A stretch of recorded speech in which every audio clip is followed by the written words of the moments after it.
Hello, everyone, and welcome to the CSA Digital Email Summit.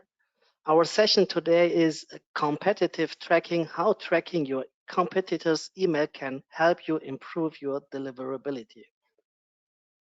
My name is Kadia Rostamzada, and I am responsible for marketing and business development at the CSA. For those who don't know the CSA yet, I would like to say a few sentences about us. Do you see my screen? Yeah. Okay, sorry. We certify email senders who can meet high quality standards. In return, the certified senders, they receive a number of benefits. So our mission is to increase the quality of commercial emailing.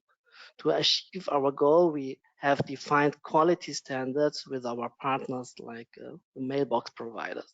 We also bring the community together, the different parties, the players in the email industry. For example, at the CSA Summit, currently virtual, but hopefully soon at the CSA face-to-face. So should you have any question about the CSA, please get in touch with us. But now I would like to thank the sponsors of the CSA Digital Summit Spring Edition. This is thank you Dimarshan and thank you Halon for supporting the CSA Digital Email Summit Spring Edition. So you find more information about the contact details and about the companies of the sponsors in the download section in your control panel. Before we start with the presentation and I hand over to Jessica, I want to let you know that you are muted during the whole webinar. So if you have questions, you can submit them by using the chat function in the control panels. So I will collect the questions and Jessica will answer them at the end of the presentation. So that's it from my side. I want to introduce and welcome Jessica. Jessica has been working in IT for 15 years now. She has worked in a number of different sectors and environments, building her knowledge on how different companies work. Jessica started at SparkPost in 2018, and since then, each day has taught her more and more about deliverability, how different companies send their emails, and what it means to be in the email industry. Jessica, we are happy to have you here. The stage is yours. Thank you very much. Hello, everybody. So if you just hand over to me and I can share.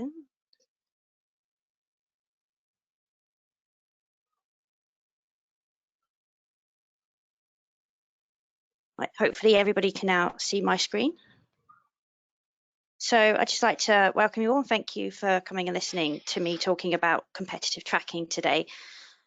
This is a rather unique subject in a way, but it's very interesting to myself. So I wanted to share some of my knowledge and help people understand that you can use email to, track your competitors and then improve on your own deliverability and engagement with your customers in order to, get more sales, get out there, increase your revenue and things like that. So first of all, just a quick hello, this is me. Until recently, I was a customer success manager within SparkPost. I've recently just changed over to our frontline team as a senior technical support analyst. But another part of my job is actually assisting with doing competitive tracking reporting for our customers. And just a brief overview of who we are. SparkPost is now part of the MessageBird Nest. And we've also just taken on Taxi for email as well. So we're now going to be providing a very big amount of ways to communicate with all of our customers. So what am I going to be talking to you about today? So this is all about competitive tracking. Why should you track your competitors? Why should you do it via email? What can you actually track? How do we gather the data? and then what can we actually track just within the email side, which apparently I've got on there twice. Well done me. How you can use that data. And then I've also just got a couple of slides on some other ways that you can actually do competitive tracking, and I've just some value adds and information. Once we've finished any of the questions that come in, we will go through all of the questions with you right at the end. So feel free to post them into the chat screen now, but I will answer them right at the end of the presentation. So, first section, what is competitive tracking and why should you track your competitors? So, hang on, I just realised that part of my screen is covered. There we go. So, competitive tracking is looking at what your competitors are doing in order to engage with their customers. So, what do I mean by this? Basically, you know, what emails are going out to your customers that are coming from your competitors? Are they more likely to get engagement from those customers? If so, how are they doing it? You know, what are they doing right? What are they doing wrong? All of those sorts of things. So it's all about trying to figure out a better way for you to work by looking at what your competitors are doing.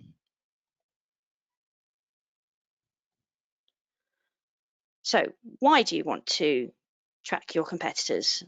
So the key benefit is learning from your competitors' successes and also some of their mistakes.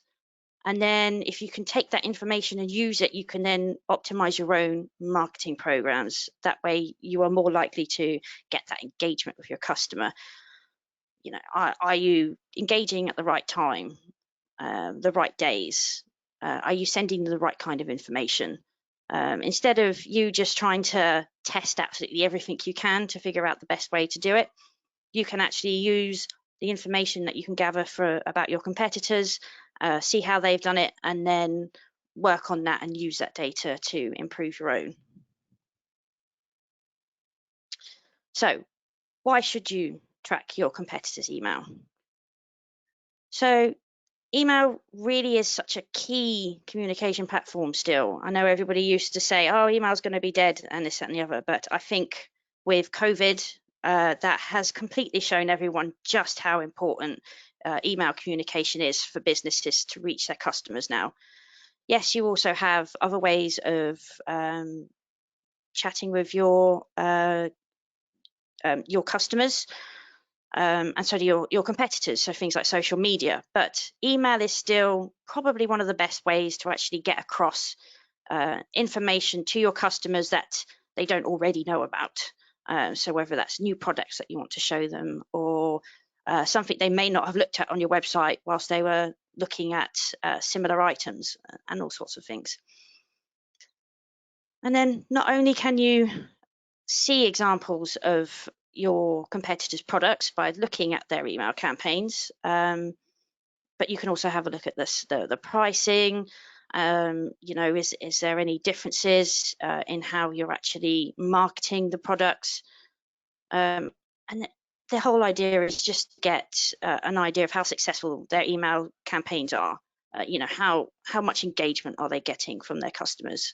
And can you leverage on that to use in your own marketing campaigns to increase your own engagement? So how is email data gathered? Now, competitive tracking isn't about exact data. There's no way we can, or anyone can tell you exactly what data is out there. We can only use kind of snippets of that information and then use AI and algorithms in order to predict or project what that data would be if we had the full view. So yes, there is a degree of pinch of salt, but with the large amounts of data that's out there, it's all out in the public, so there's nothing funny going on or anything like that. It's all public data that can be used to be gathered up, and then use that to analyze all of that data, and then provide you with an overview, and give you it's actually a very good idea of how people are doing against yourselves. So there are tools out there that can provide you with data that's coming from your customers' mailboxes. So customers can sign up for a program that will run in the background on their mailbox and send us back information of whether or not they can they've opened it, closed it, deleted it straight away. Has it gone to the spam folder? Did it go to one of the other Google folders rather than just the main inbox itself? But that's very limited on who actually does that. And then the other way is using seed listing. I'm sure a lot of you are already aware of what seed listing is, so I won't bore you with that. And then really, you know, this saves you from having to personally go and sign up for each of your competitors' emails, which if they're segmenting their emails means that you're only going to see a small portion of it. Whereas if you're using customers' mailboxes and seed lists, you can gather far much more information, because each of those mailboxes will have different email campaigns come through from each of the competitors. On to the next section. So what can you track using email, and how can you use that data? So firstly, just a bit of an overview of what you can track. So these are the key areas. So it's all about campaign volumes and frequencies. So how often you touch base with your customers or individual customers, what days of the week, how often, all of that information. Customer engagement, predominantly that's just open and read, but then you've also got things like deliverability side of it. Is it going to the spam folder, or is it going to the inbox, and is it going to, again, one of the other folders that Google and Hotmail and that now have in place in your mailboxes. Campaign segmentation, so this is all about targeted emailing. You know, how much do you segment your campaigns, or do you at all? It's a very important bit of information. Subject lines, which you might be questioning, why would you want to track subject lines? But there's a lot of psychology behind it, and at the end of the day, it's the first thing that a user sees when you send them an email. So why do they want to open your email? Well, that subject line tells them. So it's very important to look at how people are using those subject lines to get that engagement. Next up, you've got email design. So you can actually look at how they're designing their emails. Is it more simplistic? Is it more complicated? Is there too much wording on a page? Picture sizes, all that sort of information. You can have a look, because it all kind of builds into what your competitors are doing that differs from what you're doing. And then last but not least, and one of the bits that I find quite fascinating is competitive overlap. So where do you actually overlap with other competitors, and also just any other brands or companies? Because think about it, you know, what you sell might be similar to your competitors, but is there something else that is needed alongside, or commonly is bought alongside what it is you're selling? So which brands are you actually overlapping with that you could tap into their customer base, and maybe even look at products and gaps in the market? So first of all, I'm going to go through size of mailable audiences. So you have to understand that we can't tell you, or nobody can tell you exactly how many people are in a company's email list size. We don't know. So this is a projected or an estimated list size. And it's just taken from using AI and algorithms. So we'll see from looking at customers' mailboxes, you know, how many of those mailboxes actually receive this email. What can you see elsewhere for companies of similar sizes? And it just takes that all information together and gives us a nice number. And it turns out that the majority of the time it's pretty accurate for the tools that are doing this. So why is this important? Well, it's revealing the number of potential customer impressions. and it can expose underperformance or even really overperformance. You know, have you got too many people in your lists rather than not enough?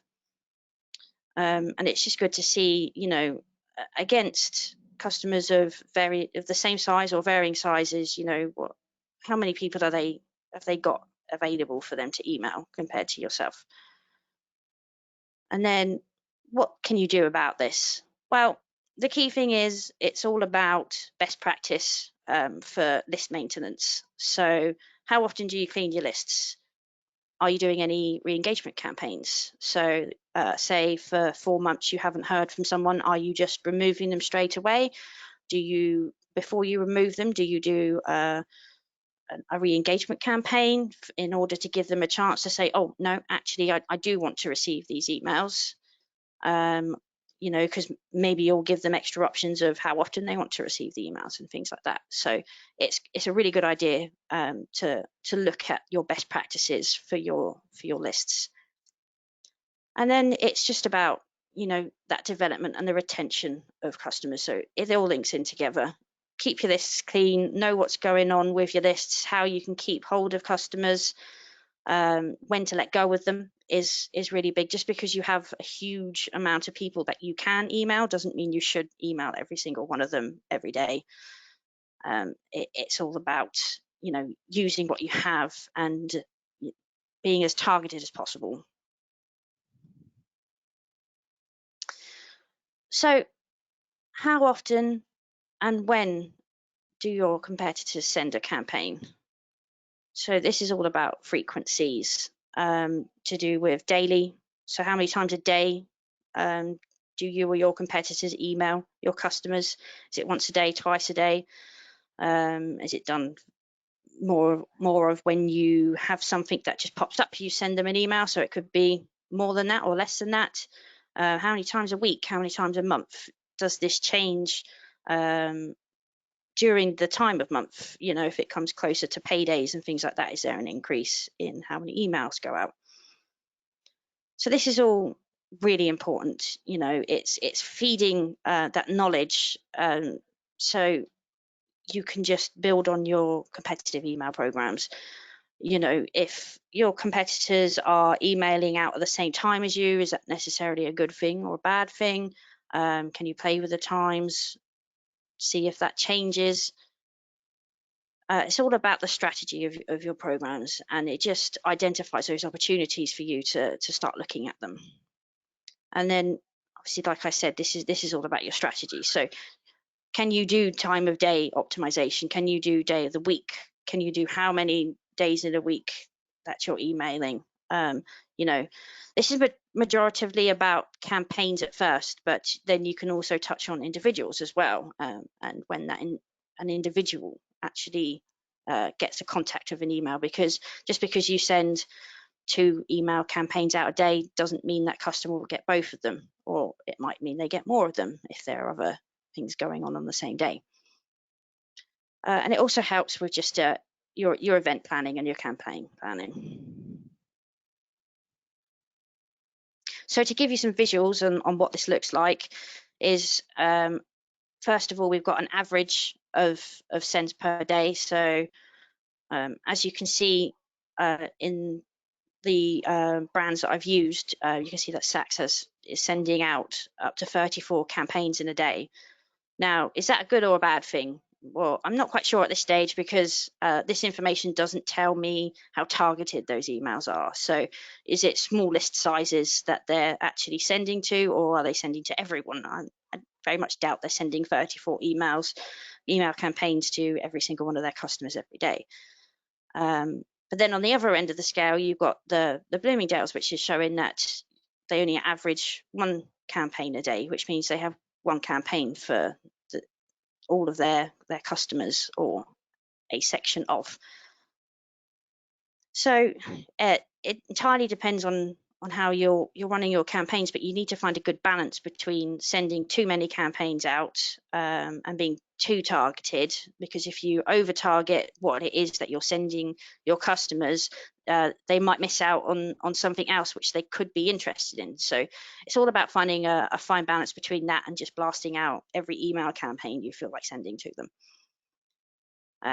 Because we all know when we start getting too many emails, we get rather annoyed and start sending you to the spam folders. Not a good thing. The next section is about which day of the week is most active for sending, which can also be important because you either do or you don't want to send out on the same day as a specific competitor. You know, if you're in direct competition with a customer, you might well want to, because you might want to beat them with your whatever it is you're trying to sell that day, or what information you're trying to pass out that day. You want to make sure that you get that out first, or ensure that you're giving the best possible information compared to your competitor. And then lastly on this slide, we have the most active send time, which is actually very interesting because there's a lot of new ways of looking at send time optimization. You know, what time of day is a customer most likely to send your email, to read your email if they receive it. So you can imagine that pre to all the COVID stuff, if everyone's on a crowded train and they receive an email, they possibly won't read that at that time. So it might not get read until later on. So would it be better to wait until you can send it to them at a time where they're actually available? Because sometimes instead of leaving it to read till later, they'll just go, oh, I can't bother with that right now, and just delete it and not read it. Especially if it's during the night, or if they're at work and don't have time to deal with something. It's a really interesting way to look at it and make sure that you're sending out your email campaigns at a good time in order for your customers to read them. So next up is, how often does a campaign touch the customer? So this is more targeted. So the importance is, you know, competitive contact strategies. Are you sending too many? Are you not sending enough? Because the too large a number creates a retention risk, and then too small of a number really does suggest that you could increase that contact with your customers and get more engagement with them, get them to follow through to your websites or give you a call. And then the actionability is, again, what I was just talking about is again, it's all about the optimization of the day of the week that you're sending, the time of day that you're sending, and then how often you are sending to them predominantly for this type of information. If you're sending 2 emails a day to a customer and they're not reading either of them, do you want to reduce it maybe after a while to only sending them 1 message a day? Or do you want to even reduce that to only a couple of days a week, maybe further on, before you then completely cut them off?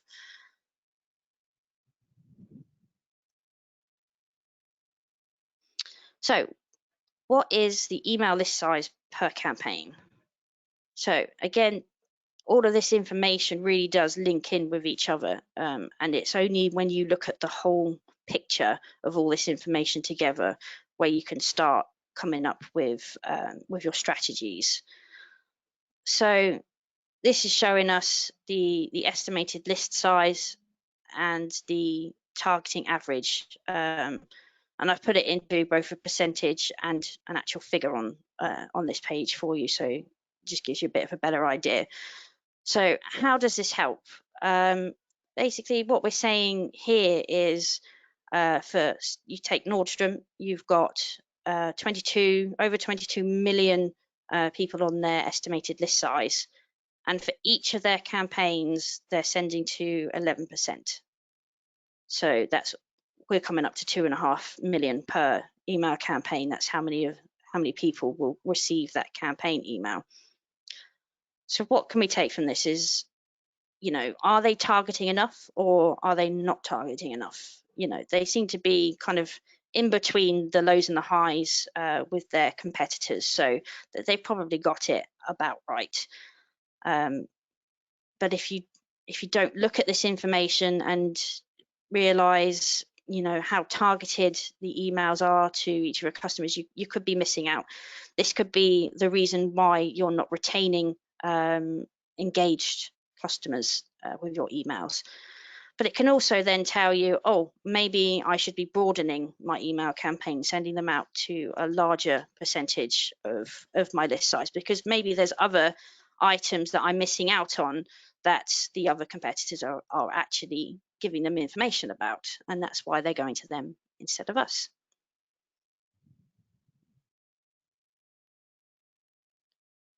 So again, this feeds in directly from that. So this is, are there campaigns targeted for customers? So the importance of this, yeah, definitely suggests a degree of sophistication in the audience selection, and meaningful in relation to relatively large numbers of deployed campaigns versus relatively small overall send volumes. And the actionability on this is all about segmentation and targeting of products and age groups, you name it, however you want to segment your emails, or the best way of doing it. It just means you should have a look at how you're currently doing it. Do you really need to make any changes right now? Is there, you know, do you think that perhaps your competitors have got an edge on you somewhere? Do you need to have a more in-depth look at how what their emails look like, so how they could possibly be targeting to their specific individual customers?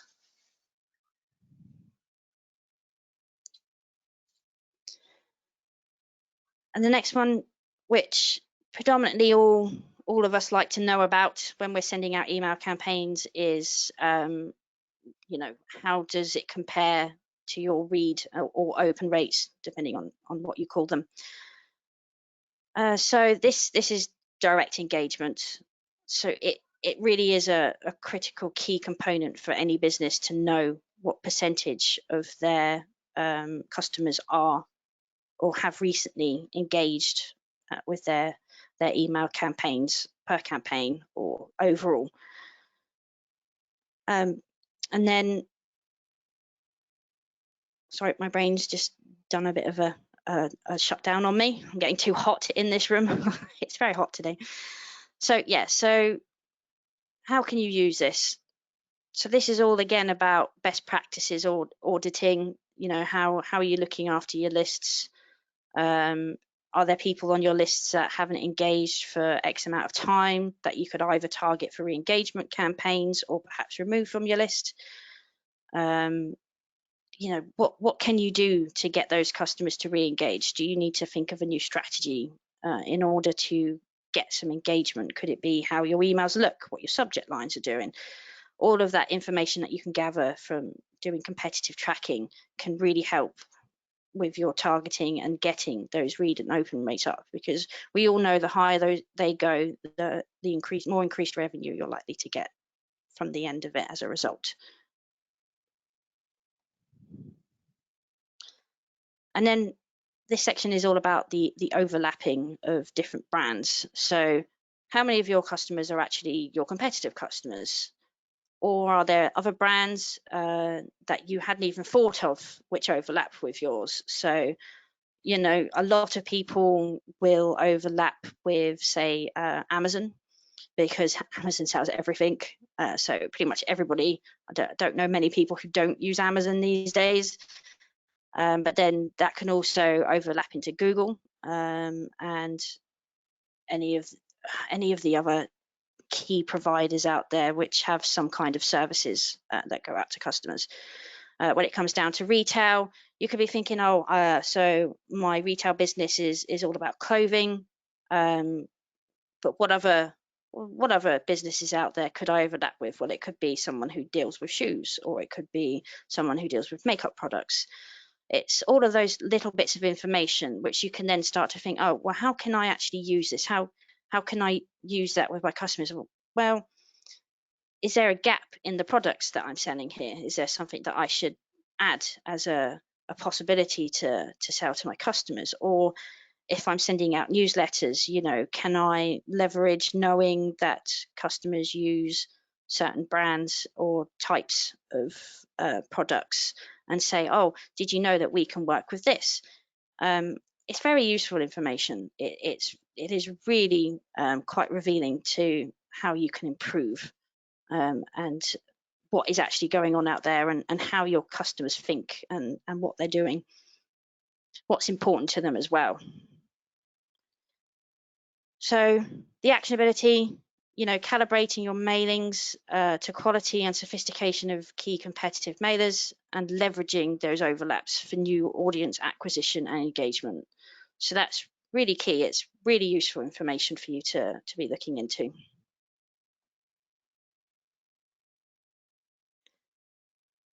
So subject lines, I've touched on this briefly earlier. So there's a lot of psychology now behind subject lines, and this is the first thing that your customers see. So why should they open your emails? You know, if you just send a subject line that says "read this," well, yeah, I'm not going to read that because I'm going to look at it and think, oh, is that spammy? Yeah. Whereas if you send me something that says, here's 10% off new dresses, I'll be like, oh, okay, yeah, right. You know, that's important to me. I want to read it. So it's all about the wording, the length, whether or not you're using emojis, because you can use them in your subject lines, but does that mean that they're helpful? Are they not helpful? Are you using too many or not enough? And then what you need to take from this information is you can then do things like A/B testing, you know, so take your campaign and split it up, try different subject lines, different subject line lengths, or different wording, different keywords. And are your customers more engaged then with the different types of subject lines that you're sending out for that specific campaign? This is more on the psychology side. There are many tools out there that you can use to look at, you know, what does your subject line look like? For our tool, which I've taken a screenshot from, we give you some keywords. So we're telling you that the first subject line is about safety. Not quite sure how that quite fits in for safety, but it says that you know, your order's no longer available to be picked up, which is a safety concern, because if you go to pick it up and nothing's there or nobody's there, then you can't collect it.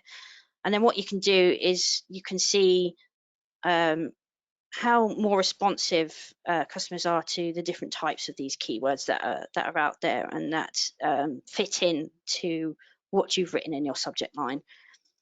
So it's just all about building a better subject line and using different keywords and really targeting for your campaign segmentations. You know, different age groups, or male, female, however you want to split it up and look at it, child, adult, teenager.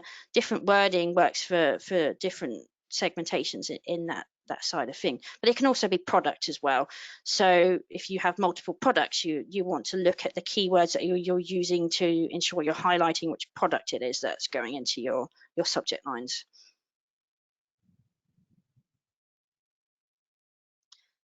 All right, on to the other information on competitive tracking.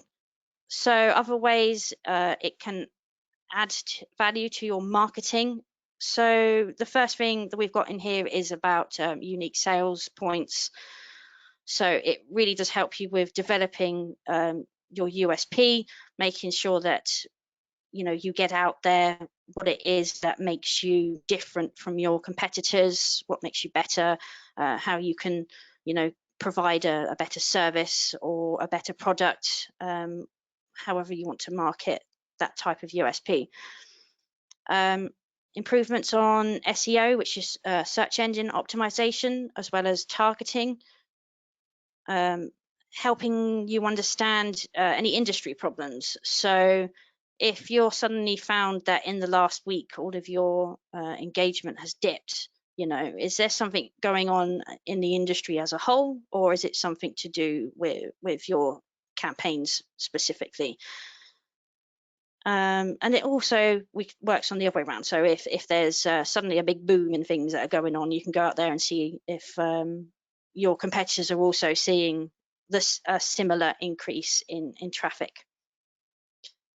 And then helping you understand customer complaints, issues, you know, how can this inspire your PR and your content to be improved upon. And then last on here, we've got identifying gaps in competitor products that you can plug, which something I touched on earlier. So, you know, is there something that you can add to your product line or your product itself that would increase your chances of getting your email recipients to engage with you and follow through to that all needed purchase or, you know, buying your services.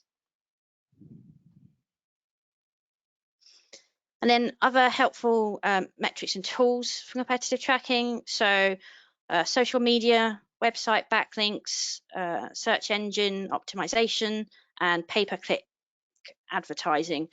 I don't have a lot of knowledge on the individual tools, I'm afraid. Our lovely marketing team put this together for me just so I can show you that there are other things and other ways of doing competitive tracking out there.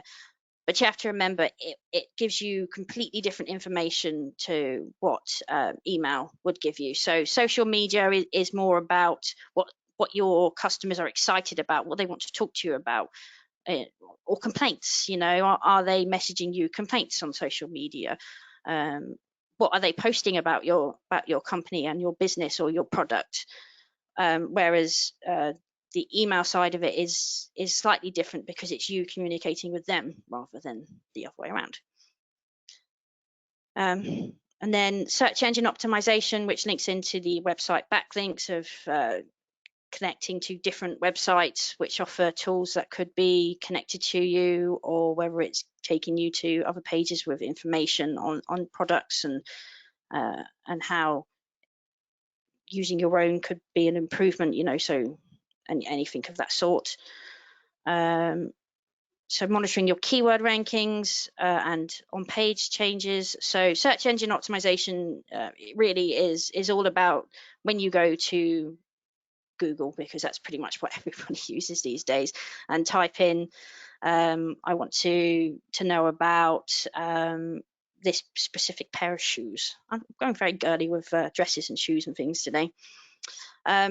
But yeah, you want to be the top seller at the top of the screen when somebody types in, I want to buy new shoes.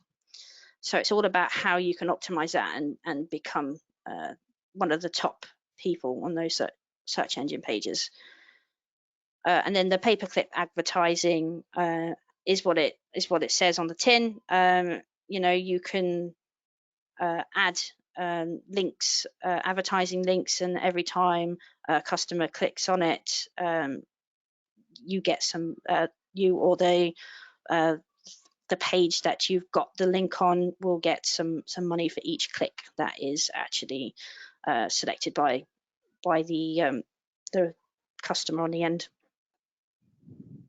And that is it, really. I think I've covered everything. Sorry if I went through anything too quickly or too slowly, or I've missed any bits of key information. It's with everything that's been going on over the last year. It's been a long while since I've done a presentation, so I hope this has been helpful to you all. And we will now go over to any questions, and hopefully I'll be able to answer them. Thank you, Jessica, for this interesting presentation. I'm sure that our attendees learned a lot of interesting insights. So there is just one question from an attendee. The question is why it is so important to understand email campaign size or performance of your competitors. What real insight is gained? Does it really matter? Sorry, can you repeat the first part of that question? Yeah, of course. So why it is so important to understand email campaign size or performance of your competitors? What real insight is gained? So the email campaign size is, yeah. So what you need to take away from the email campaign size is how targeted the emails are. So we're talking about segmentation, because if each of your campaigns or your competitors' campaigns go out to a larger number of people, that could mean that they're sending out to more people than necessary or not enough of those customers. So it's all about retention and engaging with your customers in a way that they want you to. So is this information relevant to them? Is this product really relevant to them? Is it something they could be interested about? Because if you're sending them lots of information about every single product and whatever they can buy on your website, or what every single section of your services, they're going to get annoyed and just unplug from your emails and put you in the spam folder. There's no question about that. Whereas if you're sending them more specific targeted information, with just a small amount of overlapping information for other products and services, then you're more likely to get engagement, because they could be reading through going, oh, okay, this is about my product. Oh, but over here I can see that this could be helpful in a way that plugs in to what I'm currently doing, or how I'm using that product. It just helps you with your customer retention. I hope that answers the question. Thanks, Jessica. There is another question. How mature a company is supposed to be to benefit from competitive tracking? From my experience, most senders are already struggling with their own campaigns. They are far from being ready to spy on competition. Yeah, so it's a very difficult area to look into, and unless you do have the time and you can do it all yourself, you're better off purchasing services, or somebody who can do it for you, basically, and just provide you with a presentation at the end which just says, these are the key bits of information you need to know. And it is really important, because you can learn from what your competitors are doing. You can then use that information and go, they're missing some important information on this, or they're missing out by not linking it to these products that we know customers like that go alongside this. So if you can look at that data, it really will increase your end revenue, because you'll be filling those gaps, you'll be providing that extra bit of information, you'll be getting more engagement compared to your competitors. So you're just going to pit them to the post and make sure that you get that sale compared to your competitors. You keep that customer rather than losing them out to one of your competitors. But like I said, it's easier said than done, because it does take going through a lot of data, but there are many tools out there, including the one that we provide ourselves, and there are companies out there who will do the work for you and provide you with end presentations that just says, here you go, this is what you can do. Okay, thanks. There is another question. Things like open rates of other brands and customer overlap seem difficult to pull from public sources. How are you peering into other senders' audience like that? Okay, so it's a very difficult one, because we can't tell you exact numbers. Like I said at the beginning of the presentation, there's a lot of AI and algorithms in the background. But personally, the way we do it is we have an amount of people's mailboxes that we have the privileges of having the information of when they receive an email. Have they read it? Has it gone to the spam folder? Is it in their inbox? Did they delete it straight away? And then what we can do is we can take that number of the people who have opened it, and then look at that across many similar brands and customers and say, okay, so we can see that for this sort of size of overall list, it would normally mean that you're getting between this and that amount of opens, so we can extrapolate from that and say that it's approximately something around here. Now, obviously, it's never going to be specific. It's not an easy thing to work out, but it does actually give you quite good numbers, and it is useful, because at the very least, it will tell you if it's likely to be more or less than your competitors. Okay, thanks a lot, Jessica. I think that's it. So I would like to thank you, Jessica, for this very interesting presentation. Also, I would like to thank the attendees. Check out the agenda of the next webinars, and hope to see you soon. And stay healthy. And yes, bye Yes, bye. thank you very much. Thank you, everyone.